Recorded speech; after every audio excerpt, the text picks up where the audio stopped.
Of control और international border के इस तनाव के बीच मजीद ये तस्दीक हुई है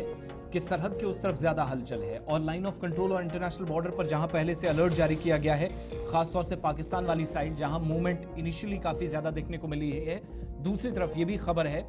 जिसकी तस्दीक पाकिस्तान के डिफेंस मिनिस्टर ने भी अब जाकर की कि इस सरहदी तनाव के बीच मुख्तलिफ इलाकों के हैं। एक तरफ उन 5 इकदाम जो भारत सरकार की जानिब से उठाए गए, जिसमें 5 बड़े फैसलों के बाद इंडस वाटर ट्रीटी पर भी बात मुसलसल की जा रही है और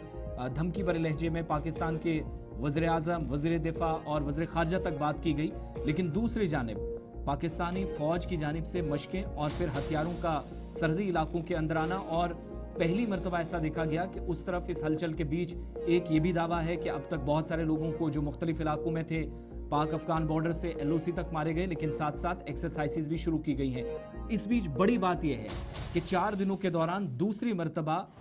आज जाकर पाकिस्तान के अंदर, बल्कि तीसरी मरतबा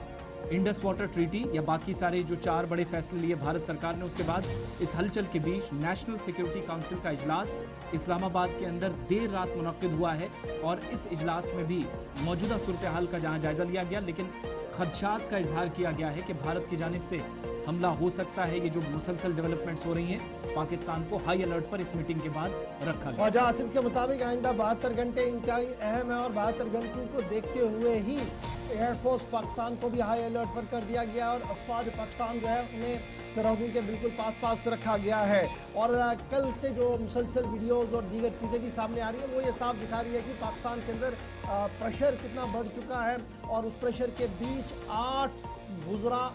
बयानात दे चुके हैं। किसी ने न्यूक्लियर बॉम्ब की कहानी सुनाई है, किसी ने वाटर बॉम्ब की कहानी सुनाई है और ख्वाजा आसिफ साहब ये मान रहे हैं कि जनाब जंग तो थोपी जा रही है, मजबूरी है, हम तो लड़ेंगे। फिलहाल ख्वाजा आसिफ के बयान से ये साफ हो रहा है कि पाकिस्तान के अंदर जो सूरत हाल है वो पुरतनाव है। और उस बीच आज इंडस वाटर ट्रीटी पर जो बड़ा डिसीजन भारत सरकार की तरफ से लिया गया है, पाकिस्तान के अंदर भी आज एक कमीशन का क़याम अमल में लाया जाएगा जो वाटर टेबल को देखेगा और उसके बाद सूरत हाल में किस तरीके से आगे बढ़ना है वो अपनी कारकर्दगी करेगा। लेकिन एक चीज़ बड़ी दिलचस्प और अहम है, वो ये है कि भारत सरकार का बड़ा फैसला ये था कि इंडस वाटर ट्रीटी पर जो ज़रूरी इक़दाम है उससे वो सस्पेंड करता है। हम उस पर बाहर आ रहे हैं, हम नहीं मानेंगे। उसका मतलब ये कि जो पेशगी इतलाएँ हम देते थे दरियाओं के पानी के बहाव के हवाले से, वो पेशगी इतलाएँ नहीं दे रहे हैं और वो जब इतलाएँ नहीं मिली उसका असर गुज़श्ता 24 घंटों के दौरान पाकिस्तान के मुख्तलिफ इलाकों के अंदर और मुजफ्फराबाद के मुख्तलिफ इलाकों के अंदर भी देखने को मिला है, जिसके बाद पाकिस्तान के अंदर